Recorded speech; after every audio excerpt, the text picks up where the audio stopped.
Hello, guys and gals, and this is part 44 and probably our final part of the reading of the Harvard Classics. We are going to go over what the Harvard Classics actually are comprised of. It is the Apology, Phaedo, and Credo of Plato, translated by Benjamin Jowett, the Golden Sayings of Epictetus, translated by Hastings Crosley, and the Meditations of Marcus Aurelius, translated by George Long. And this book is edited by Charles W. Elliott, LLD, with introduction and notes.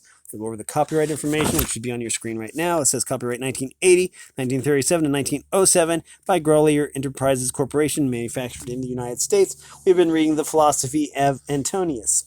And we're probably going to finish this up because there's only precious few pages left. So let's get right on to it. We are going to continue from the previous paragraph. The origin of evil is an old question. Achilles tells Priam that Zeus has two castes, one filled with good things and one with bad, and what he gives to men out of each according to his pleasure. And so we must be content, for we cannot alter the will of Zeus. One of the Greek commentators asks, how must we reconcile this doctrine with what we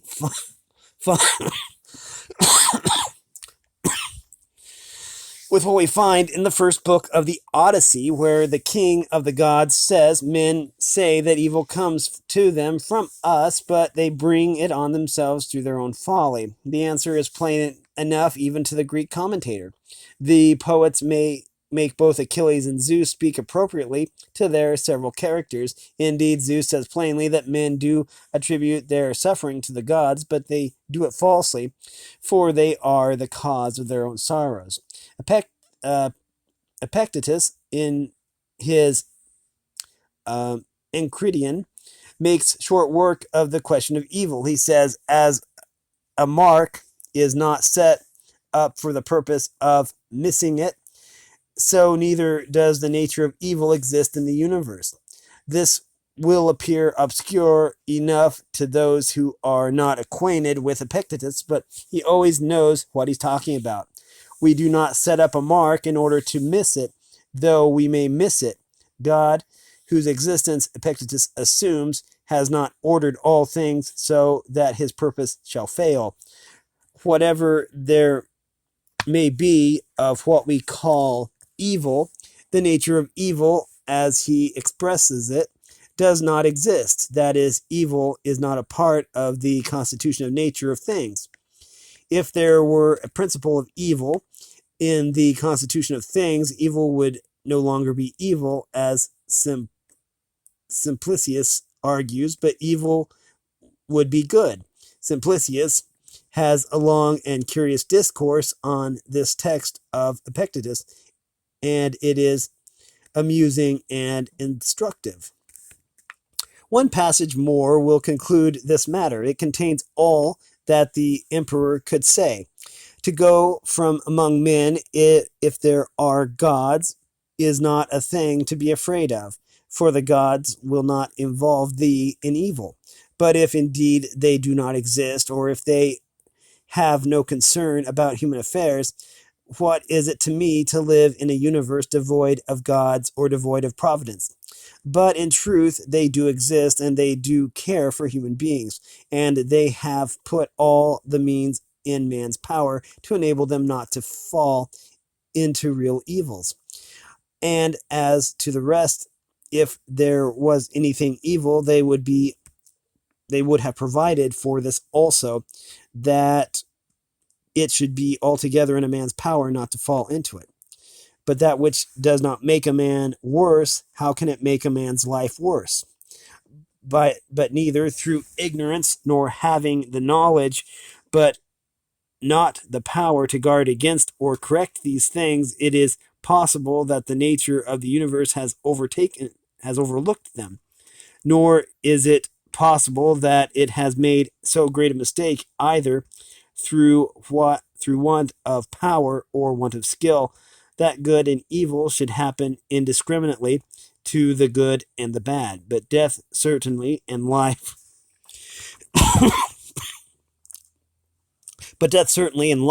honor and dishonor, pain and pleasure, All these things equally happen to good and bad men, being things which make us neither better nor worse. Therefore, they are neither good. Therefore, they are neither good nor evil. The ethical part of Antonius's philosophy follows from his general principles. The end of all his philosophy is to live conformably to nature, both a man's own nature and the nature of the universe. Bishop Butler has explained what the Greek philosophers meant when they spoke of living according to nature.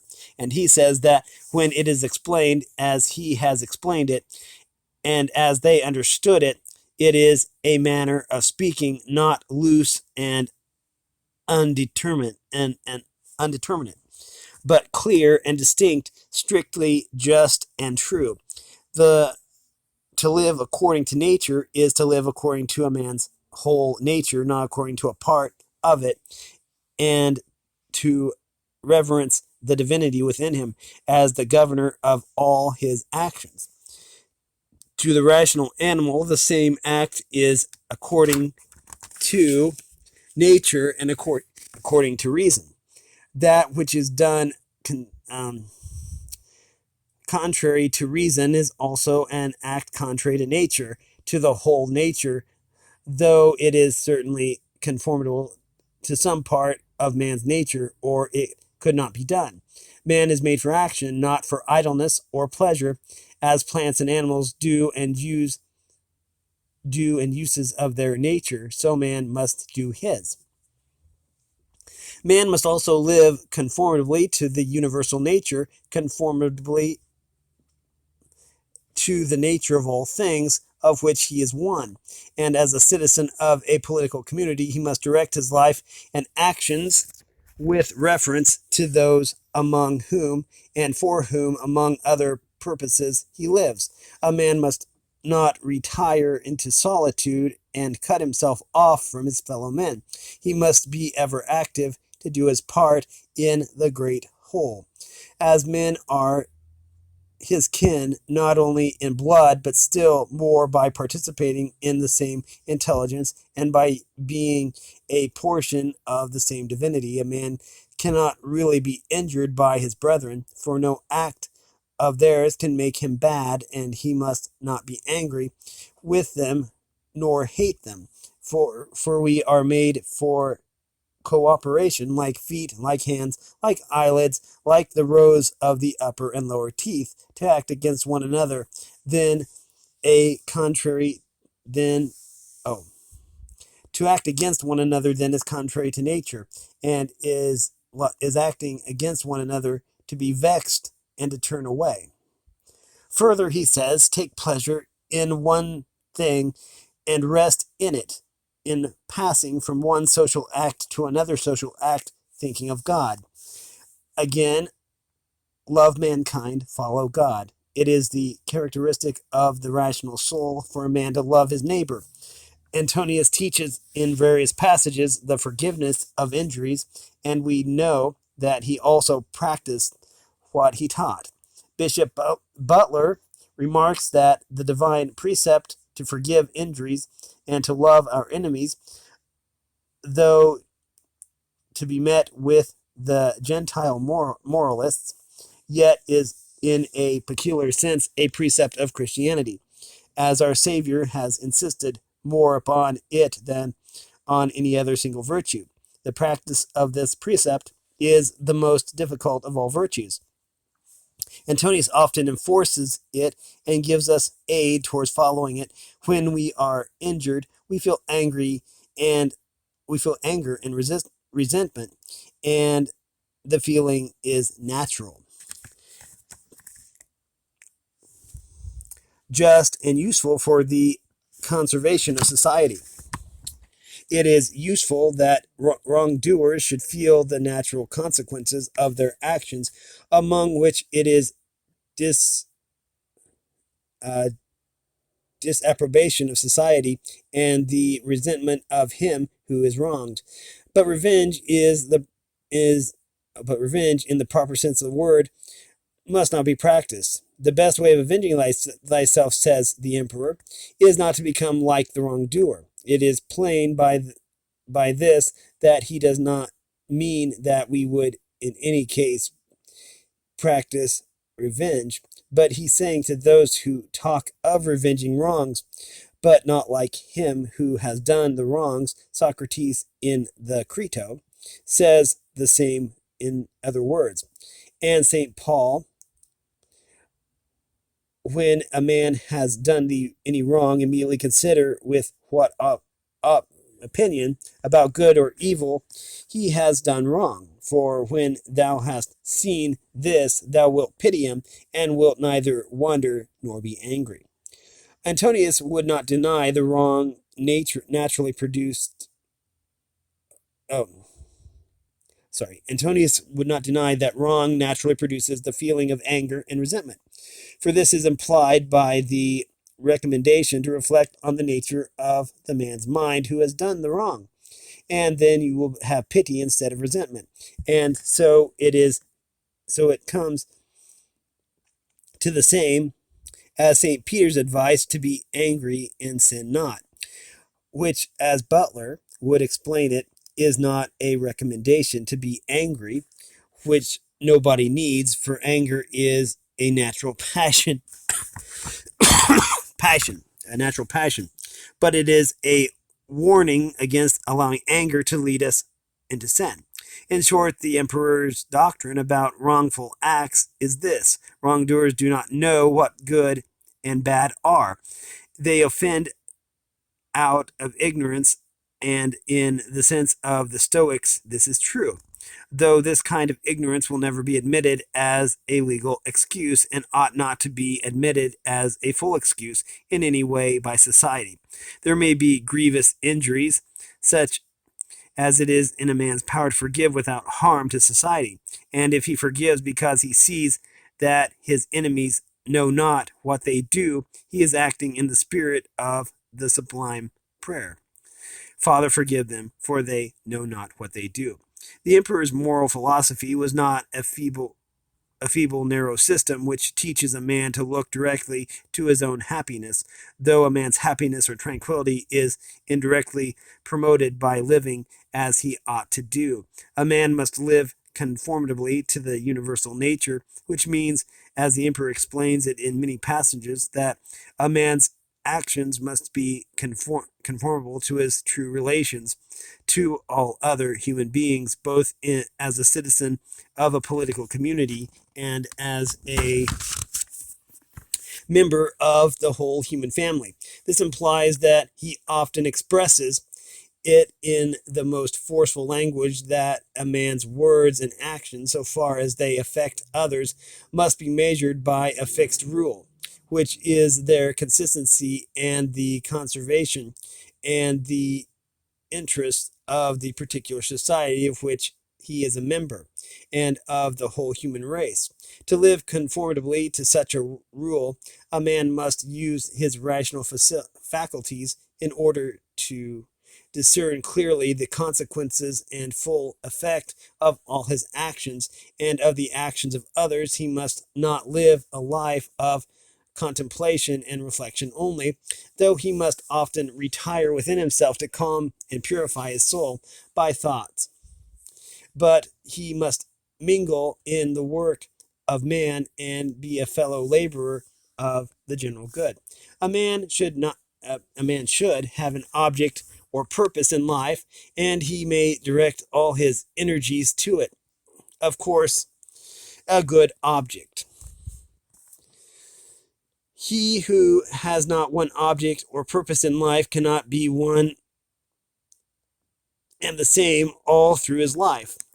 Bacon has a remark to the same effect on the meaning of reducing of the mind's.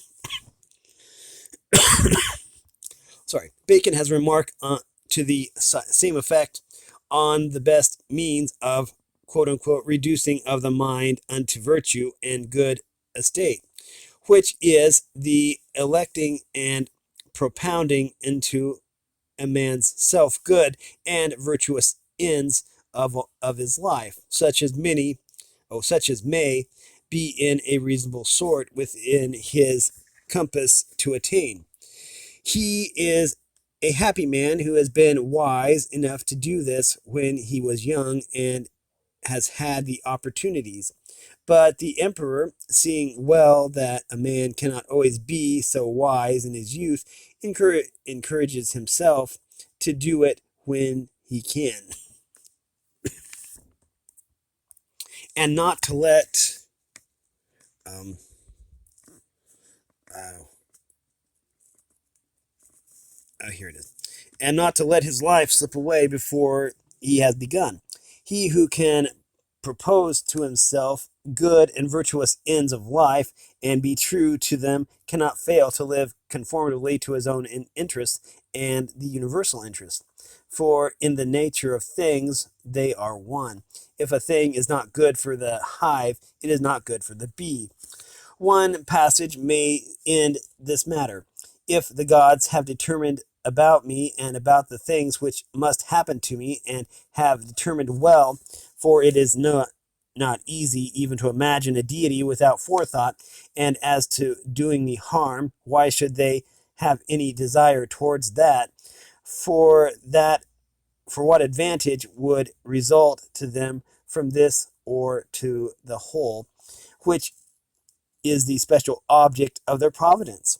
But if they have not determined about me individually, they have certainly determined about the whole at least, and the things which happen by way of sequence in the general arrangement I ought to accept with pleasure and be content with them. But if they determine about nothing, which it is wicked to believe, or if we do believe it, let us neither sacrifice nor pray nor swear by them, nor do anything else which we do as if the gods were present and lived with us. But if, however, the gods determine about none of the things which concern us, I am able to determine about myself, and I can inquire about that which is useful, and that is useful to every man, which is conformable to his own constitution and nature. But my nature is rational and social, and my city and country, so far as I am Antoninus in Rome, but so far I am a man, it is the world. The things, then, which are useful to these cities are alone useful to me.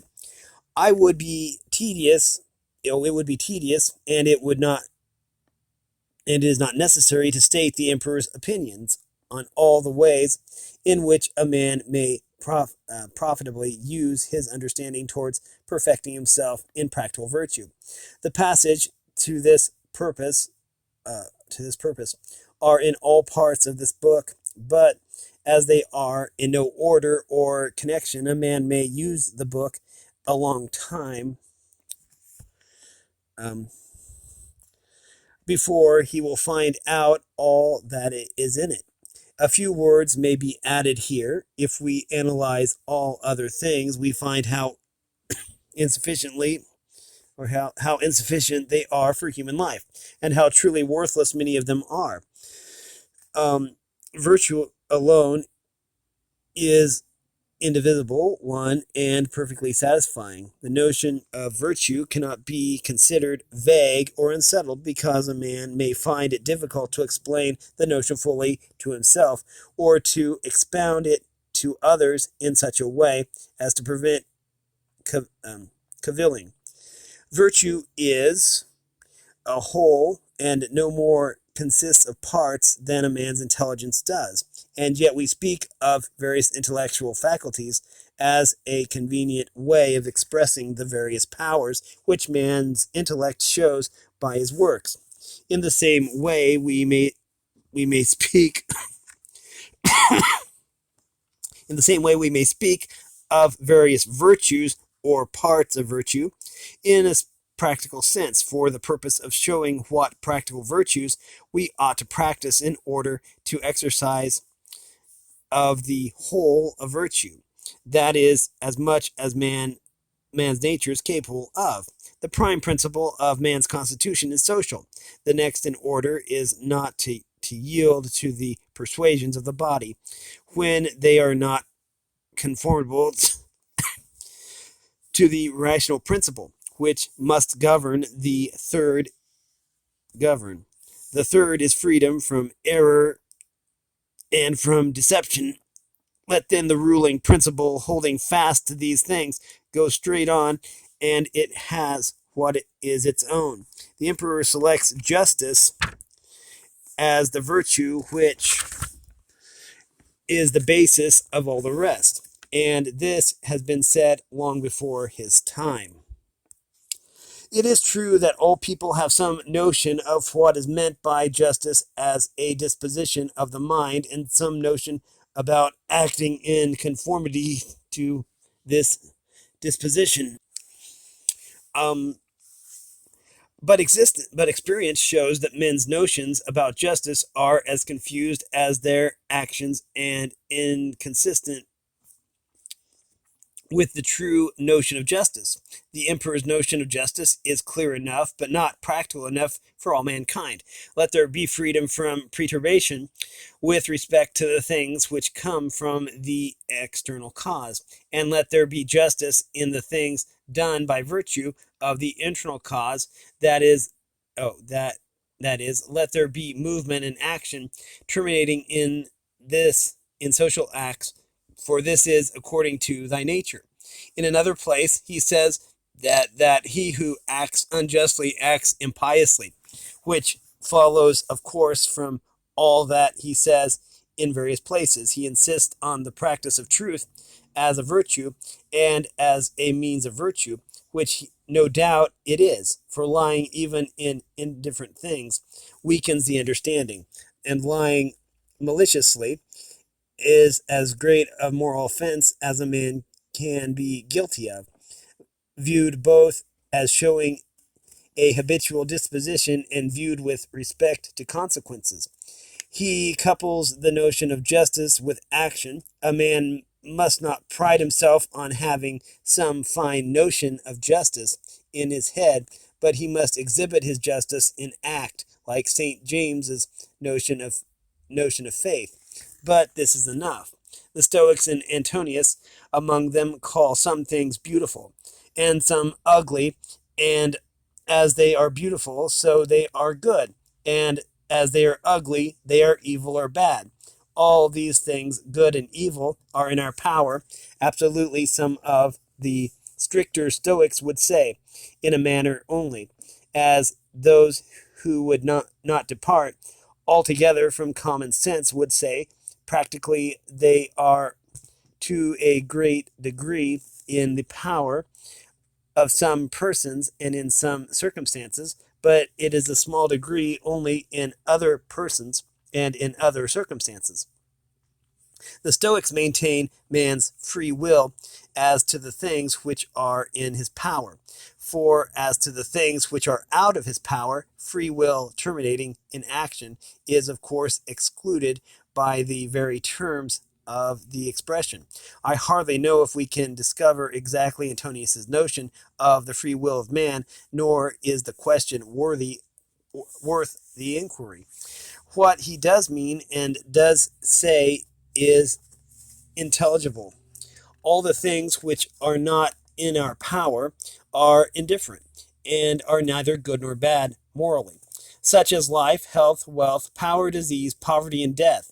Life and death are all men's portion. Health, wealth, power, disease, and poverty happen to men indifferently, to the good and to the bad, to those who live according to nature and to those who do not. Life, says the emperor, is a warfare and a stranger's sojourn, and after fame is oblivion. After speaking of those men who have disturbed the world and then died, and of the death of philosophers such as Heraclitus and Democritus,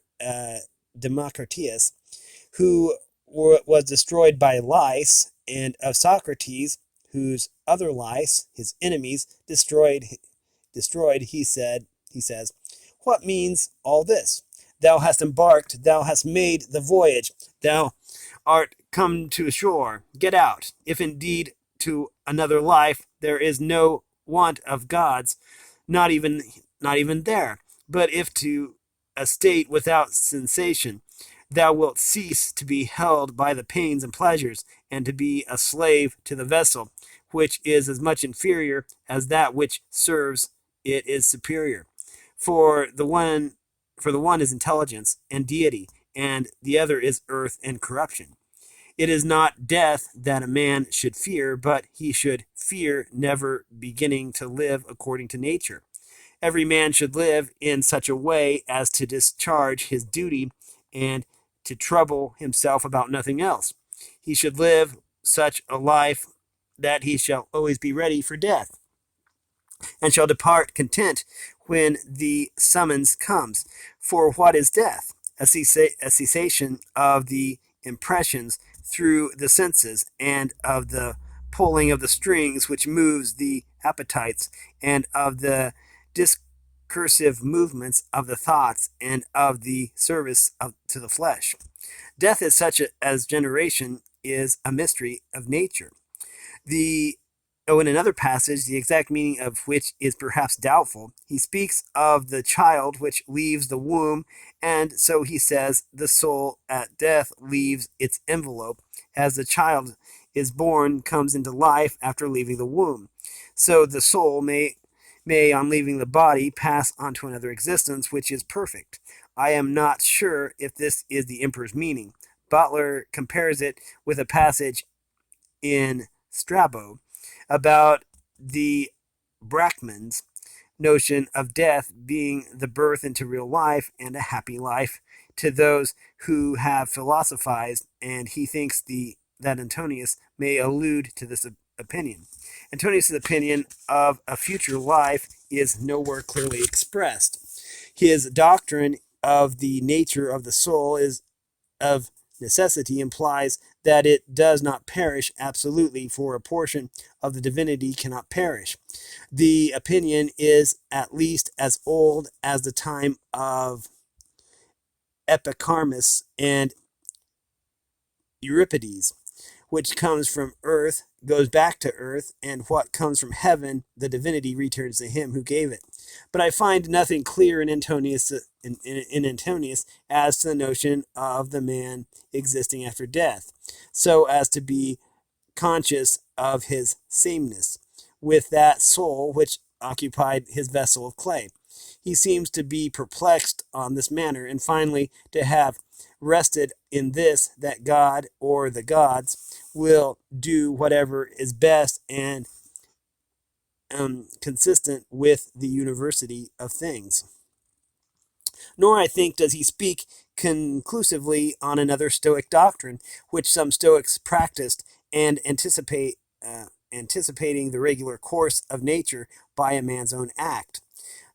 The reader will find some passages in which this is touched on, and he may make of them what he can. But there are passages in which the emperor encourages himself to wait for the end patiently and with tranquility, and certainly it is consistent with all his best teachings that a man should bear all that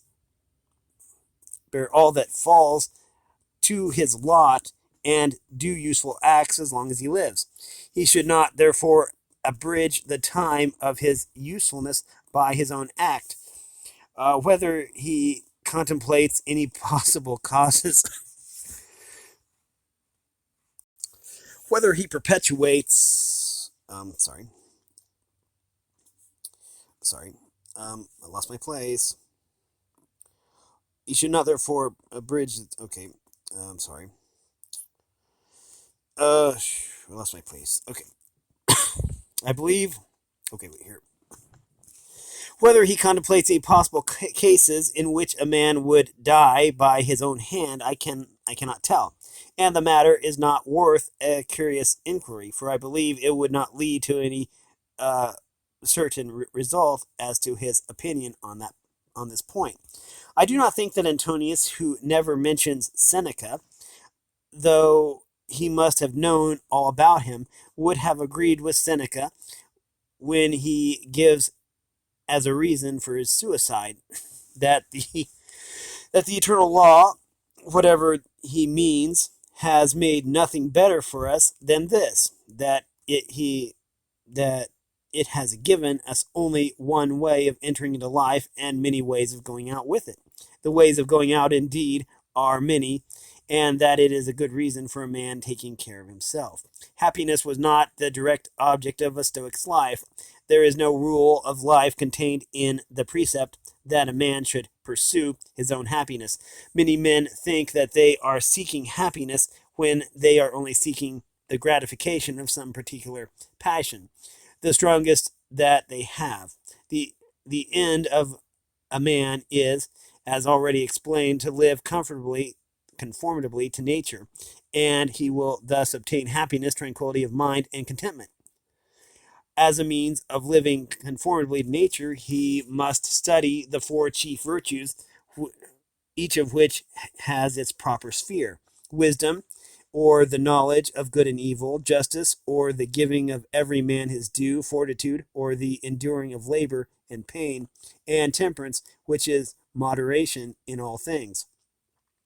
By thus living conformably to nature, the Stoic obtained all that he wished or expected. His reward was in his virtuous life, and he was satisfied with that. Some Greek poet long ago wrote, for virtue only of all human things takes her reward not from the hands of others. Virtue herself rewards the toils of virtue. Some of the Stoics indeed expressed themselves in very arrogant, absurd terms about the wise man's self-sufficiency. They elevated him to the rank of a deity, but these were only were but these were only talkers and lecturers, such as those in all ages who utter fine words, know little of human affairs, and care only for notoriety. Epictetus and Antoninus, both by precept and example, labored to improve themselves and others. And if we discover imperfections in their teachings, we must still honor these great men who attempted to show that there is in man's nature and in the constitution of things sufficient reason for living a virtuous life. It is difficult enough to live as we ought to live, difficult even for any man to live in such a way as to satisfy himself. If he exercises only in a moderate degree the power of reflecting upon and reviewing his own conduct, and if all men cannot be brought to the same opinions in morals and religion, it is at least worthwhile to give them good reason for as many as they can be persuaded to accept. And we are done. And this one went over a little bit, but we are done. We finished the Harvard Classics. And we've been reading from the Philosophy of Antoninus from the Harvard Classics. If you like this content, make sure you like and subscribe and ring the bell so you know when I upload. Also, if you want to support me in any way, if you want to join the Discord server, all the information will be in the description below. And as always, thanks for watching, everyone, and have a great day.